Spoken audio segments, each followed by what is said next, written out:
Plus stations across the internet and on brick and mortar radio. Stream to every continent on the planet. The last man standing out here in the new media universe. Many have tried to bring him down, and he is forever.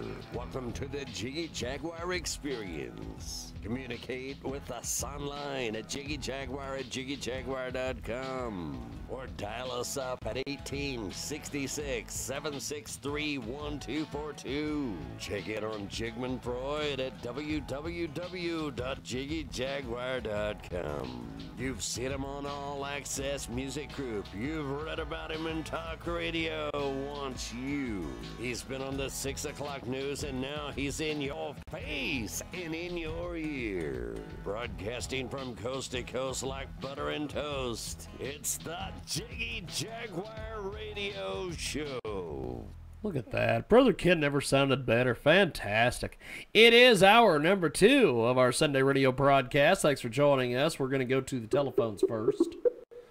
And we're going to go to the Skype audio. We're going to grab our first guest of hour number 2. And I believe there's our next guest. How are you, my friend?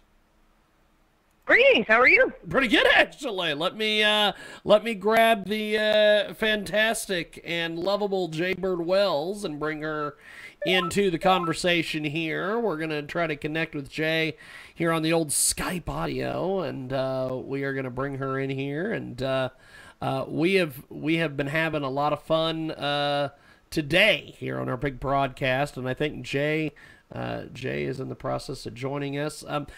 Go ahead and give us a little bit on your background. Give us a brief introduction on yourself, my friend. Well, hello, I'm AJ Sparks. I'm a former machinist. I've been a metal worker since I was 17, and I've been in love with the steampunk world ever since I first discovered it a few years ago. Steampunk? And I love, sir, who walked in behind me? I love the steampunk world. It is a from the cosplaying all the way down. It's an interesting kettle of fish, as they say. Well, what attracted you to the world of steampunk? Well, being a metal worker and a machinist, I love the gears aspect of it, and also the possibilities of how many different potentials you can create for different characters. I mean, it just fascinates me. When I see cosplayers, I constantly ask them about their personas, their backgrounds, different parts of their costumes. I think it's beautiful. And I think Jay has joined us. Jay, are you there, my friend? Yeah, I'm just sitting here enjoying her talking about steampunk. And, well, the OJA came about talking to several steampunk cosplayers, and they mentioned, it would be kind of neat, kind of like to have their own version of Star Wars, a world that they can connect to, and all the possibilities that Star Wars has already shown us. I know some cosplayers that do a steampunk Darth Vader, and there's also a cosplayer that does the steampunk, but I think Boba Fett too. That's pretty cool. I would love to see that.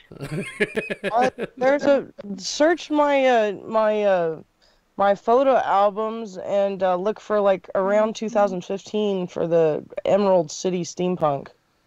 That's pretty cool. I know what I'm going to be doing for the next hour and a half. Stalking me on Facebook. Hey, you invited me, ma'am. That's awesome. Now you invited that. Now with the world of steampunk, and you being in all the gears and all these things, what are some of the different Comic-Cons and some of the different cosplays and things that you've seen that involve steampunk? What's some of the most interesting stuff you've seen? Well, there's two different ones that I've basically narrowed it down to: the historical and the fantastic. The fantastical, and then everything in between. There are some that are very strict on being historically accurate, and some that are just that they're taking the possibilities of what could have been. And I kind of like try to absorb all of that, and I put it into the world of Ojea, so that way, I do stick to the historical elements. I did do research into the Victorian and Edwardian times. But I also gave quite a bit of license to the fantastic side of it. So that way it's kind of a well-rounded world. You never know what you're going to find in the world of Ojea. It just depends on where you go. I developed the world all the way down to the insurance costs and the train ticket fees, or the train ticket fees. So, I mean, it just depends. You can walk up to me. I'm traveling from Belquance all the way to Snova. How much will it cost? About 14 gold and 3 silver. That sounds like what I did when I had to talk to, like, architects, and I talked to, I think, what's that called, where they check the zoning. I talked to a zoning guy, too. So, I totally get about trying to get every angle and detail correct. Well, it was very, very important to me because in order to have a functioning world, you have to have consistency. So I went through and I developed different, different places cost different amounts to travel to. Like traveling from Malmo to Honecker, it's very cheap, maybe 3 gold at most. But if you're traveling long distances, especially if you're traveling on the Amber Railway, which is considered a royal railway, it tends to be a little more expensive. And I actually bottled it down to different bounty hunters' costs. Like if you're going to have Hector Helgoff, he's pretty expensive, but he'll get the job done. Like say if you want to go with another one named Norland, he's a little more ruthless, but he's also far more affordable. So, like I said, I wanted to keep that consistency throughout the entire world. And the first thing I did before I even wrote the novels was I went and drew the world map, which is basically an inverse of the world that we have now. We have a saltwater world. Ojea is a freshwater world. And wanted to create a world that was more... I did research on freshwater creatures, and I just kind of monstrosified a lot of it and put it into the world of Ojea. And the characters get to be introduced to them. Get to be? The main character, Max, she's from our world, so she's being introduced to the world of Ojea, and the characters from the world of Ojea are being introduced to our world, and all the differences that happen therein. So is it kind of like time travel? No, it's not time travel. It's real time. Both worlds exist at the exact same time. That is part of the pivotal, let's say, plot point of the world of shifting. That both worlds exist simultaneously, and you can shift between worlds if you are a certain kind of shifter. So, and there's quite a few. There's quite a few comic relief points because characters from the world of Ojea don't understand our technology, and while some of this technology in Max's world is familiar, they don't use it the same way. They don't call it the same thing, and so it's kind of familiar but different at the same time. And I even did the demographics the same way, the geography and what's the word I'm looking for? The landscapes basically mirror each other as if like the continents were landlocked water masses. And Max is noticing that she's in a sea, but it's not rainy. Well, she's having to learn the differences between the two worlds. And book 1 is essentially introduction of the characters and her first introduction to the world of Ojea. And book 2 and consequently the one after that is going to get probably funnier and scarier the farther you go along because the plot is so thick that I'm still tangling with it. If that makes any sense. Awesome. Now, where can we pick up the books at? It's on Amazon right now. $12.99. I got both paperback and Kindle. Now, Jay, this is right up your alley. An author. It is. Steampunk. The whole thing. I'm geeking out. I want to read it. Well, I also have a blog online because the interesting thing between the book and the blog is they interact with one another. The blog is basically backstories on everything else that's basically kind of like a newspaper and backstory of what the book is. So as you're reading the novel, you could check the blog, and like if you need a backstory, you could check it because, like how Axel lost his airship, there's a backstory on the blog. You can catch up on it. And there's a few hints within the novel that a lot of readers that I've already contacted me on Facebook ask me how to check the blog. And then they check the blog and like, oh, okay. And there's also side stories that interact with the novel. You've been doing the blog for quite longer than you wrote the book? I wrote the blog, actually, believe it or not, alongside the book. Because the blog interacts with the novels, and the novels interact with the blog. Huh. That's almost like writing a series that's like definitely complicated and very admirable. Well, I wanted to create as much of a functioning and lively world as possible because it's not just the main characters that are part of the world of Jae. It's pretty much everything around it. Like the Amber Railway is an incident that happened that will affect the second novel. And the history of it, I mean, like I said, when you're reading the novels and you hear reference of the Amber Railway and you're like, huh, well, check the blog. There's probably that story. Like I said, one will influence the other. And I'm writing the blog as I'm writing the novels. So, Max will see a train wreck happening. Well, there's a story that happens right there. And some characters, they like hint and allude to stories. Well, there's actually a backstory to it. Just if you get confused, check the blog. And if you're still confused, you can always hit me up on Facebook. And if I miss something, I'll be like, oh, yeah, and I'll write the backstory. I'm only human. Mm-hmm. So, I'm open to questions. If I'm missing, I'm happy to explain it on the blog. And also on the blog, there's histories of places like Bell Plants, the Wound. I'm pretty sure I covered Snova. If I didn't, I'm going to check the blog because Snova has an extensive history with the world. History of like Honecker, Malmo, different places like that. So that way you get not only just roundabout stories, but not just newspaper clippings, but you also get a little bit of history about the natural real world. About how it was founded, what the people are like, and things of that nature. And I kind of want the blog to be kind of a newspaper backstory, supplemental information to novels, if that makes sense. Because I created such a world that it has its own cosmology. Each and every race has its own history. They have their own mythology, and I can't really fit all that into a blog or into a novel series. It won't work. So that's why I have the blog. That's kind of everything else. Did you already mention how to get to your blog and if you have a Facebook fan page? Oh, if you want to get to the blog, it is worldofojea.com. You can Google it. The first thing that comes up. And my Facebook page is connected to my my personal one, and I'm going to try to promote it in a little bit. I'm still figuring that out, so.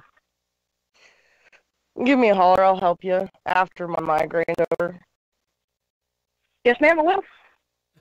Now, I do have a fan page up. It's, huh? Well, what the fan page? Plug the fan page for us here. It's just H.A. Sparks, and I'm going to be basically posting any new posts that I put on the blog on the fan page site. So if you don't want to go to worldofoj.com, you can find me on Facebook and just go from there. And also the fan page that I'm going to be bringing up is going to be for like questions, commentary, things that fans noticed that I might have missed, or questions of, what's the backstory of like Earth.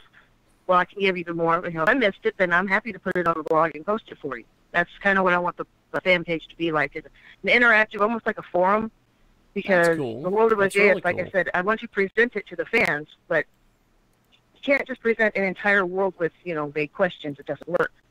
Yes.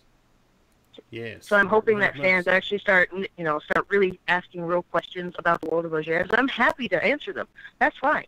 I just need to know what the questions are. Fantastic. And I really hope I start. I really don't want to pull. I really don't want to say it, but I don't want to pull a George Lucas that pulled away from fans and stopped listening. I don't want to take that route. I want to listen to them because the world of Jae can be such a vibrant place, but it takes inhabitants, like fans, to make it come alive. I understand that. So I really hope they start asking questions. I mean, go ahead, knock yourself out. I'm happy to answer them. Just so you know, because I know you're a new author, just so you know, you're going to have some fans that try to change your story, and just don't let them influence you. Just make sure that you stay passionate about your story. Oh no, I'm very stubborn about that part. I understand. No. That there is. I'm a stickler for canon. I have already established the main plot canon. It is a thick canon, yes, but I'm happy to have like the color come out. Let's just go ahead and just let's paint this picture. But I'm going to be drawing the outlines. So I'm happy to help. I'll answer your questions. That's great.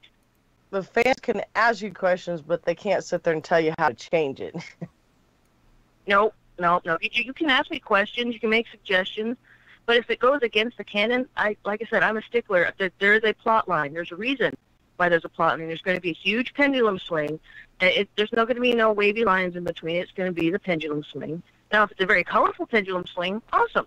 Very cool. Maybe put little, tassels and stuff on it. That's cool. But the pendulum swing is going to remain as it is. That's awesome. Do you have any cosplay outfits, steampunk? I'm actually working on a steampunk Pocahontas and a steampunk druid. That's pretty cool. I assume you're going to be posting these pictures, right? After I finish the costume and actually go to cosplay, yeah. Cool. Building a steampunk costume is not cheap, so. No. Oh. One that actually, one that actually functions and looks cool. Right so. away. Oh, I'm going to be making functional machine parts. I don't want to do the gimmicks where does the hydraulic actually work? No, I want them to actually work. I'm actually a machinist. I know how all this functions. It's just not exactly cheap. Yes. So you're going to need videos too, and not just pictures. That's the plan, because I want them to actually be functional parts. Like the staff that I'm building, I want it to actually come apart with hydraulics. To be able to stomp the floor and actually make it thump. But like I said, getting cylinders is not exactly a hop, skip, and a jump. I'm working on it, though. I have the wooden parts. I've come across some steampunk authors that they just have no actual concept of it working, and so it's very wonderful to talk to somebody that knows how the machines work. Yes. Yes. I built carnival rides for several years, and I did the pivotal integral parts of the. I used to freely test ride. Or what they call load test carnival rides. Yay! Until the engine seizes and you're up in the air for about 3.5 hours. But, there's ups and downs. But, yeah, I did the pivotal integral parts for the different machines and different gears. And also these were traveling carnival rides, so they had to fold. So we also had that machining aspect. So, yes, I understand how all that works. And that's another reason why I fell in love with steampunk, because I love how machines work. When I discovered steampunk, it was like, oh, finally a genre where a machinist fits in.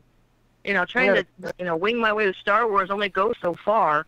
But steampunk, it was like an answer to all my prayers. I was like, this is beautiful. A man with a brass mechanical arm that functions, that is sexy to me. I'm sorry. I'm just going to go out and say that. Yes, you can say it. Yeah. That's one of the reasons why I created OJ is I wanted a world that I want to live in as a machinist and as a steampunker. That I would literally, if I could shift, I would move to OJ and you'd never see me again. Did you used to listen to Abney Park, or do you still listen to Abney Park? I used to listen to Abney. Oh, no, I still do. I have the music on my phone. I was listening to it last night. Thank you for reminding me. Sorry, it's early in the morning for me. Well, we've got... Also, yes, go ahead, my friend. Go ahead. Didn't mean to cut you off. Oh, well, there's I forget the name of it right now. I'm still waking up. It's out in the desert where a big steampunk event. I forget the name of it right now. I'm saving up so I can go to it. But there's several steampunk events in Denver that I'm planning on going to, or I'm hoping I can do this year if I can afford it. But anyway, you go ahead. That's the elaborate one where they have a lot of bigger steampunk machines, right? Yes. My coffee hasn't quite hit my brain yet. I'm sorry. Hey, it's early when we're taping this. But before we let you go, how do we get a hold of you online and pick up the books and just get involved with you? If you want to, until my fan page is completely fully up, Jay said she'll help me. You can find my personal my personal Facebook page, which is Heidi Welch, and you can contact me through there until my Facebook, my